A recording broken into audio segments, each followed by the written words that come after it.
दोस्तों, अब हम पढ़ेंगे बेगू किसान आंदोलन के बारे में।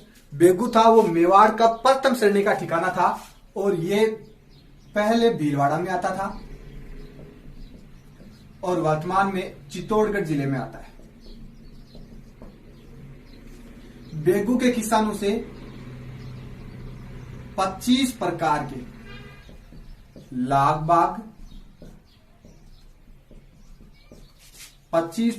लाग बाग वह कर लिए जाते थे। वह यहां के जो किसान थे वो बेगारी से परेशान थे। तो बेगू के किसान थे वो सर्वाधिक बेगारी से परेशान थे। 25 प्रकार के लाग बाग कर लिए जाते हैं।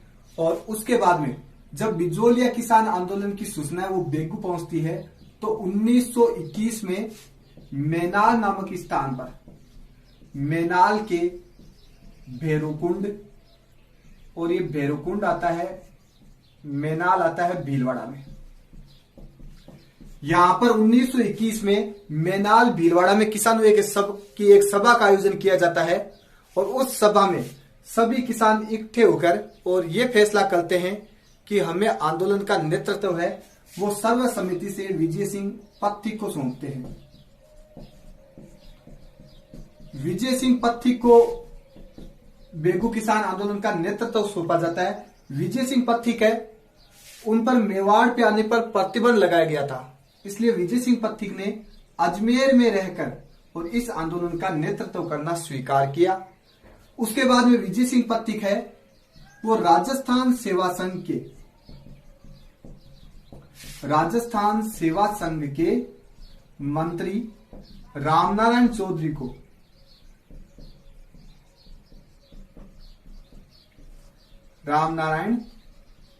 को इस आंदोलन का नेतृत्व सौंपते हैं। रामनारायण चौधरी है वो राजस्थान सेवा संघ के मंत्री थे। ये बेगू आते हैं और बेगू आकर यहाँ की किसानों की समस्या सुनते हैं। उसके बाद में बेगू के किसान आंदोलन का नेतृत्व करते हैं और यहाँ के किसानों की दो प्रमुख मांगे रखते हैं। पहला, फसल का कूंटा नहीं करवाया जाएगा, और दूसरा था भूमि बंदोबस्ती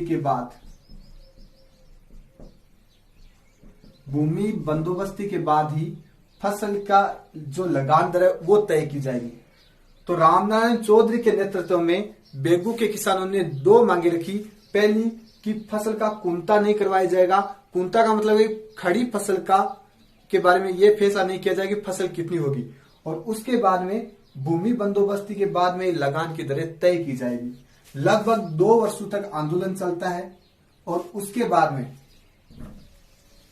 2 वर्षों के आंदोलन के बाद में 1922 में बेगू के जो ठाकुर थे, ठाकुर अनूप सिंह, वह किसानों के बीच समझौता हो जाता है।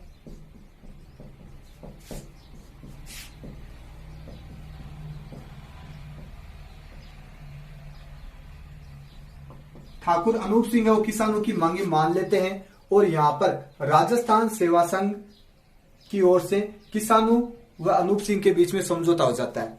यह समझौता 1922 में होता है, लेकिन मेवाड़ सरकार है ये समझौते को रद्द कर देती है। यानी मेवाड़ सरकार ने क्या किया, मेवाड़ सरकार ने समझौते को रद्द कर दिया। उसके बाद में ठाकुर अनूप सिंह को है वो उदयपुर भी लाया जाता है। उदयपुर में ठाकुर अनूप सिंह को नजरबंद कर दिया जाता है और इस समझौते को रद्द कर दिया जाता है। और ये जो समझौता हुआ था ठाकुर अनूप सिंह व किसानों के बीच में, इस समझौते को बोलशेविक समझौता करार दिया जाता है। बोलशेविक एक सोवियत संघ रूस में एक संस्था थी, तो इस समझौते को बोलशेविक समझौता करार दिया जाता है। तो 1922 में ठाकुर अनूप सिंह यानी यहाँ के ठिकानेदार थे, जागीरदार थे बेगू के, और किसानों के बीच में समझौता होता है। इसकी जानकारी जब मेवाड़ सरकार को मिलती है तो मेवाड़ सरकार इस समझौते को रद्द कर देती है। ठाकुर अनूप सिंह को उदयपुर बुलाया जाता है, वहां उन्हें बुलाकर नजरबंद कर दिया जाता है और इस समझौते को मेवाड़ सरकार है वो बोलशेविक समझौते की संज्ञा देती है। अब हम देखते हैं आगे। उसके बाद में मेवाड़ सरकार है वो बेगू ठिकाने को है वो मुनसरमात घोषित कर देती है। और मुनसरमात का मतलब है कि ठिकानेदार की जगह कोई रियासत का कोई व्यक्ति है वो लगान वसूल करेगा। और इस कारण से बेगू के अंदर एक अमृतलाल नामक व्यक्ति होता है जो बड़ा कुख्यात था लगान वसूलने के लिए, और अमृतलाल को बेगू ठिकाने में नियुक्त कर दिया जाता है। और इसकी जांच के लिए एक आयोग का गठन किया जाता है, ट्रेंच आयोग का गठन किया जाता है। ट्रेंच आयोग है, ये बेगू जाता है और बेगू जाकर किसानों की समस्याएं सुनता है। उसके बाद ये बताता है कि किसानों की जो मांगे हैं वो 4 मांगे जायज है, बाकी सभी के 25 में से जो 4 कर वो हटा दिए जाएंगे, बाकी के सभी कर है वो सही है। और उसके बाद में ट्रेंच आयोग है वो अपनी रिपोर्ट दे देता है। तो ट्रेंच आयोग का गठन किस आंदोलन से संबंधित? तो बेगू ठिकाने से संबंधित है। और ट्रेंच आयोग है वो 4 प्रकार की जो किसानों की मांगे हैं वो जायज बताता है, बाकी सभी के सभी जो कर है वो ये मानता है कि जारी रहेंगे। उसके बाद में एक हत्याकांड होता है, गोविंदपुरा हत्याकांड।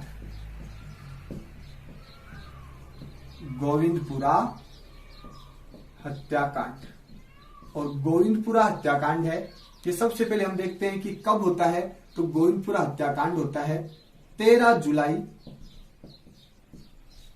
1923 को। आप ऐसे भी याद रख सकते हो, पहला अक्षर 1 है और ये 3 है, ये तो हो गए 13 और 9 में से 2 घटाते तो कितने आते हैं? 7। तो 13 जुलाई 1923 को गोविंदपुरा हत्याकांड होता है। और ये कहां पर होता है? तो ये गोविंदपुरा गांव में ही होता है।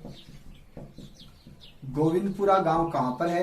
तो गोविंदपुरा गांव भी भीलवाड़ा जिले में है। यहाँ पर यह हत्याकांड होता है 13 जुलाई 1923 को।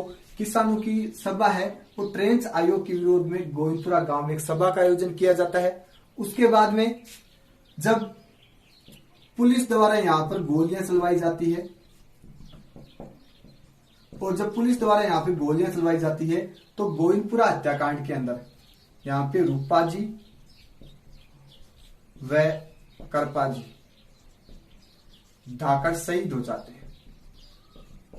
तो ये प्रश्न भी आता है कि रूपा जी व करपा जी है वो किस आंदोलन में शहीद हो गए? तो वो थे बेगू किसान आंदोलन में, और गोविंदपुरा हत्याकांड में शहीद हो जाते हैं।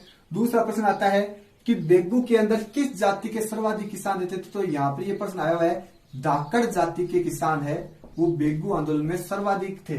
तो बेगू जो किसान आंदोलन हुआ था उसमें किस जाति के सर्वाधिक किसान थे? धाकड़ जाति के थे।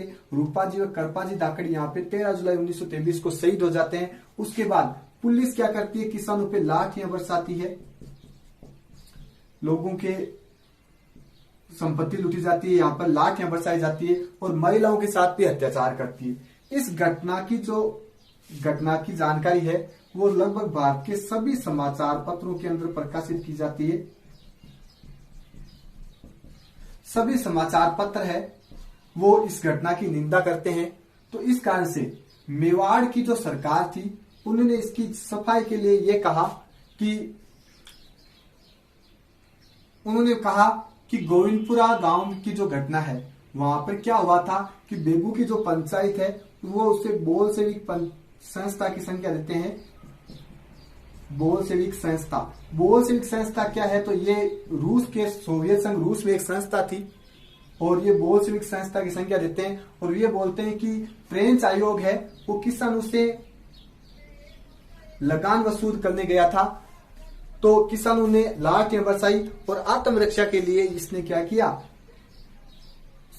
पुलिस ने लाठियां बरसाई थी। दूसरी बात ये भी कहता है कि ट्रेंच आयोग शांतिपूर्ण तरीके से किसानों से लगान वसूल कर रहा था, लेकिन बोलशेविक जो संस्था है यानी यहाँ की जो पंचायत है वो किसानों को लगान वसूल करने से मना करती है। इस कारण से इसे बोलशेविक संस्था की संख्या किसे दी गई? बेगू किसान आंदोलन के अंदर इसे बोलशेविक संस्था की संख्या दी गई। तो एक बार हम वापस देखते हैं कि बेगू किसान आंदोलन में सर्वाधिक किस जाति के किसान थे? तो धाकड़ जाति के किसान सर्वाधिक थे। दूसरा प्रश्न ये आता है गोविंदपुरा हत्याकांड कब हुआ? तो गोविंदपुरा गांव भीलवाड़ा में हुआ था 13 जुलाई 1923 को। और उसमें कौन कौन शहीद हो गए? तो रूपाजी व करपाजी धाकड़ है वो इस आंदोलन में शहीद हो गए थे। दूसरा प्रश्न आता है कि यहाँ पर पुलिस के द्वारा लाठियां बरसाई जाती है और उसके बाद में ये घटना सभी समाचार पत्रों में प्रकाशित की जाती है और इसको बोल्शेविक संस्था कहा था मेवाड़ की सरकार ने। अब हम देखते हैं आगे। उसके बाद जब गोविंदपुरा हत्याकांड की जानकारी है वो विजय सिंह पत्थिक को मिलती है तो वो इस आंदोलन को और ज्यादा जारी करने के लिए क्या करते हैं? विजय सिंह पत्थिक है वो बेगू आ जाते हैं। विजय सिंह पत्थिक जब बेगू आ जाते हैं, जबकि इन पर मेवाड़ में आने पर प्रतिबंध था, फिर भी ये इसकी परवाह किए बिना बेगू आ जाते हैं और बेगू में आकर इस आंदोलन का नेतृत्व करते हैं। तो उसके बाद में इस आंदोलन का नेतृत्व किसने किया? इसके बाद इस आंदोलन का नेतृत्व विजय सिंह पत्थिक ने किया। गोविंदपुरा हत्याकांड के बाद में इन पर मेवाड़ में आने पर प्रतिबंध लगाया गया था, फिर भी ये यहाँ पे आते हैं, आंदोलन का नेतृत्व करते हैं, वापस रामनारायण चौधरी की जगह वापस विजय सिंह पत्थिक का वो नेतृत्व करते हैं। तो आंदोलन और ज्यादा तेज हो जाता है। उसके बाद में 10 सितंबर 1923 को विजय सिंह पत्थिक को गिरफ्तार कर लिया जाता है। विजय सिंह पत्थिक को जब गिरफ्तार कर लिया जाता है और इन्हें जेल में डाल दिया जाता है तो उसके बाद में इस आंदोलन का नेतृत्व है वो वापस रामनारायण चौधरी नेतृत्व करते हैं और कुछ समय बाद में इस आंदोलन से है वो माणिक्यलाल वर्मा भी जुड़ जाते हैं। उसके बाद इस आंदोलन से माणिक्यलाल वर्मा जुड़ गए और ये आंदोलन और ज्यादा तेज हो गया। इस कारण से 1923 में के बाद में विजय सिंह पत्थिक को जेल में डाला गया था। फिर रामनारायण चौधरी और माणिक्यलाल वर्मा ने इस आंदोलन का नेतृत्व संभाला और 1925 में बेगू के किसानों की सभी मांगे हैं वो मेवाड़ की जो सरकार वो मांग लेती, सभी मांगे यहाँ पर मान ली जाती है किसानों की। बेगू के जो भी किसान थे उनकी सभी की सभी मांगे। और उसके बाद में जब ये आंदोलन है सभी मांगे मानने के बाद में समाप्त हो जाता है। तो इस प्रकार से ये बेगू किसान आंदोलन था। तो बेगू किसान आंदोलन में 4-5 प्रश्न जो है वो पूछे जाते हैं। पहला तो ये पूछा जाता है बेगू ठिकाना कहां पर था? तो बेगू है वो पहले भीलवाड़ा जिले में था, वर्तमान में चित्तौड़गढ़ जिले में आता है। दूसरा प्रश्न आता है कि बेगू के किसानों से कितने प्रकार की लागबाग व कर ली जाती थी? तो 25 प्रकार की लागबाग व कर ली जाती थी। और यहाँ यह किसान आंदोलन कब शुरू होता है? तो शुरू तो होता है 1921 के अंदर मेनाल भीलवाड़ा से यह आंदोलन शुरू होता है और शुरुआत में इस आंदोलन का नेतृत्व विजय सिंह पत्थिक को सौंपा जाता है। विजय सिंह पत्थिक इस आंदोलन का नेतृत्व अजमेर में रहकर करते हैं और उसके बाद में विजय सिंह पत्थिक है वो राजस्थान सेवा संघ के मंत्री रामनारायण चौधरी को आंदोलन का नेतृत्व सौंप देते हैं। रामनारायण चौधरी है वो किसानों के लिए 2 मांगे रखते हैं, एक तो कि फसल का कुंता नहीं करवाया जाएगा और दूसरी है कि भूमि बंदोबस्ती के बाद ही लगान की दरें तय की जाएगी। उसके बाद में 1922 में ठाकुर अनूप सिंह व किसानों के बीच में समझौता हो जाता है जिसे मेवाड़ सरकार है वो बोल्शेविक समझौता कहकर रद्द कर देती है। ठाकुर अनूप सिंह को उदयपुर में नजरबंद कर दिया जाता है और मुनसर मात बेगू ठिकानों को घोषित कर दिया जाता है। मुनसर मात का मतलब है कि जागीरदार की जगह वहां पर कोई सरकारी कर्मचारी है वो लगान वसूल करेगा। उसके बाद में इसकी जांच के लिए मेवाड़ सरकार और ट्रेंच आयोग भेजती। तो ये प्रश्न भी आता है कि ट्रेंच आयोग किससे संबंधित है? तो ट्रेंच आयोग है वो बेगू किसान आंदोलन से संबंधित है। उसके बाद बेगू जो ट्रेंच आयोग है वो 4 मांगे जायज मानता है, बाकी सभी की सभी जो कर है वो सही मानता है और 4 कर हटा दी जाएंगे ये कहता है। और उसके बाद में विजय गोविंदपुरा हत्याकांड होता है और गोविंदपुरा हत्याकांड है वो कब किया होता है? तो वो होता है 13 जुलाई 1923 को गोविंदपुरा गांव भीलवाड़ा में होता है जिसमें रूपाजी और करपाजी धाकड़ शहीद हो जाते हैं। तो ये प्रश्न भी आया हुआ है कि रूपाजी और करपाजी धाकड़ वो किस आंदोलन से संबंधित है? तो वो थे बेगू किसान आंदोलन से संबंधित ही है। और उसके बाद विजय सिंह पक्के इस आंदोलन से जुड़ते हैं, जिन्हें 10 सितंबर 1923 को गिरफ्तार कर लिया जाता है। फिर वापस रामनारायण चौधरी आंदोलन से जुड़ जाते हैं और माणिक्यलाल वर्मा इस आंदोलन का नेतृत्व करते हैं। अंत में 1950 में किसानों की मांगे मान ली जाती है और सभी के सभी मांगे मानने के बाद ये आंदोलन समाप्त हो जाता है। तो ये था दोस्तों बेगू किसान आंदोलन।